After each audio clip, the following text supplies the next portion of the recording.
Hello friends, নতুন স্বাদের রেসিপিতে তোমাদের স্বাগত। এই রেসিপিটি বাঙালির অতি প্রিয় এক রেসিপি। আজ এই বৃষ্টির দুপুরে এরকম একটা রেসিপি হলে মাছ মাংস পেছনে ফেলে খেতে হবে। হ্যাঁ বন্ধুরা, মাছটা হয়তো একটু ছোট ছোট, কিন্তু এই পদ্ধতিতে একবার বানিয়ে খাও, ছোট মাছ বলে মনেই হবে না। এত টেস্ট ফাটাফাটি। তো এই ফাটাফাটি টেস্টের রেসিপির ভিডিওটা এখন দেখে নেই, চলো। তার আগে বন্ধুরা, তোমরা আমার চ্যানেলে নতুন দর্শক হলে চ্যানেলটা অবশ্যই সাবস্ক্রাইব করে রাখো, পাশে থাকা বেল বটনটাও প্রেস করে রাখবে। আর বন্ধুরা, যদি রেসিপি ভালো লাগে ভিডিও একটা লাইক করতে ভুলবে না, আর বন্ধুদের মধ্যে শেয়ার করে দাও। এখন চলো ভিডিও অন করি। তো ফ্রেন্ডস, এই চিংড়ি মাছের মালাইকারি করার জন্য চিংড়ি মাছগুলো দেখো আমি এইভাবে কেটে নিয়েছি। আমি এই চিংড়ি মাছের গায়ে খোসাটা ছাড়িয়ে দিয়েছি, আর এই মাথায় এইখানটা একটু কেটে বাদ দিয়ে দিয়েছি। এখানে যে কালো অংশটা থাকে ওটাও বার করে দিয়েছি। আর এখন আমি চিংড়ি মাছে লবণ আর হলুদ মাখিয়ে রেখেছি। আর এই মালাইকারি করার জন্য আমার লাগছে, দেখো এখানে আমি একটা ছোট সাইজের পেঁয়াজ কেটে নিয়েছি, আর এখানে নিয়েছি কয়েকটা কাজু, একটু জল দিয়ে ভিজিয়ে দিয়েছি। আর লাগছে আমার হাফ ইঞ্চি আদা, আর কয়েক কোয়া রসুন। আর লাগছে দেখো গুঁড়ো মশলার মধ্যে আছে এখানে হলুদ গুঁড়ো আছে 1 চামচ, আর আছে রেড চিলি পাউডার 2 চামচ আছে, আর এখানে ধনে গুঁড়ো আছে 1 চামচ, জিরে গুঁড়ো আছে হাফ চামচের থেকেও কম। আর লাগছে টমেটো সস, এখানে আমি 4 চামচ টমেটো সস নিয়েছি। বন্ধুরা, আমি এই মালাইকারি কিন্তু নারকেল দুধ দিয়ে করছি না, আমি এমনি লিকুইড দুধ দিয়েই করব। আর চলো দেখাই। আর চিংড়ি মাছ আমি কত দাম দিয়ে কিনেছি, কত খরচা পড়েছে, আমি তোমাদের রান্না করতে করতে সেই দামটাও শেয়ার করব। চলো রান্না করি। আর এখন দেখো বন্ধুরা, আমি যে কাজুটা নিয়েছিলাম ভিজিয়ে দিয়েছিলাম, মিক্সার জারে আমি নিয়ে নিচ্ছি। এগুলো সব আমার পেস্ট করতে হবে। আর আমি এখানে রসুন আদা নিয়েছিলাম, ওগুলো আমি মিক্সার জারে নিয়ে নিচ্ছি।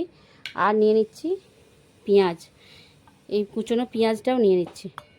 আর যে গুঁড়ো মশলাটা আমি নিয়েছিলাম, ওই গুঁড়ো মশলাটা আমি একটু জল দিয়ে ভিজিয়ে দিচ্ছি, অল্প একটু জল দিয়ে ভিজিয়ে দিচ্ছি। এখন চলো রান্নাটা শুরু করি।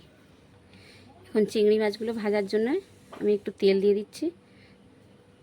তেলটা গরম হয়ে গেছে, এই চিংড়ি মাছগুলো আমি ভেজে নিচ্ছি।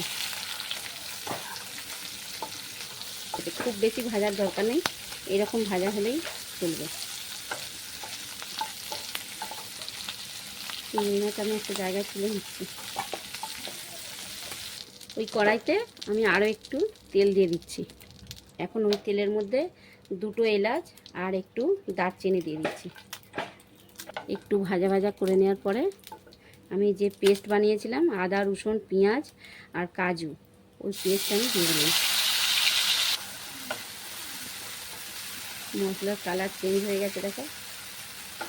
এখন আমি দিয়ে দিচ্ছি যে গুঁড়ো মশলাটা আমি জল দিয়ে ভিজিয়ে রেখেছিলাম, ওই গুঁড়ো মশলাটা দিয়ে দিচ্ছি।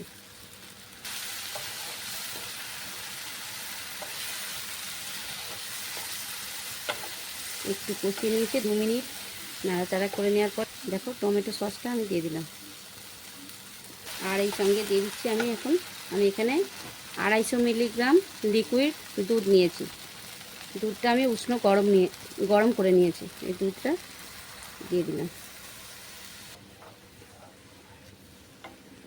আর হ্যাঁ বন্ধুরা, এই চিংড়ি মাছ আমি বাজারে এরকম ছোট সাইজ চিংড়ি মাছ পেয়েছি আজকে। আর চিংড়ি মাছটা আমার দাম নিয়েছে 30 টাকা শ নিয়েছে, মানে 300 টাকা কেজি নিয়েছে। আমার এখানে 60 টাকার চিংড়ি মাছ আছে। বন্ধুরা, এরকম ছোট হোক বা বড় হোক, যদি এই প্রসেসে চিংড়ি মাছের মালাইকারি বানানো যায়, টেস্ট কিন্তু অসাধারণ হয়। এখন আমি ভাজা চিংড়ি মাছ দিয়ে দিচ্ছি।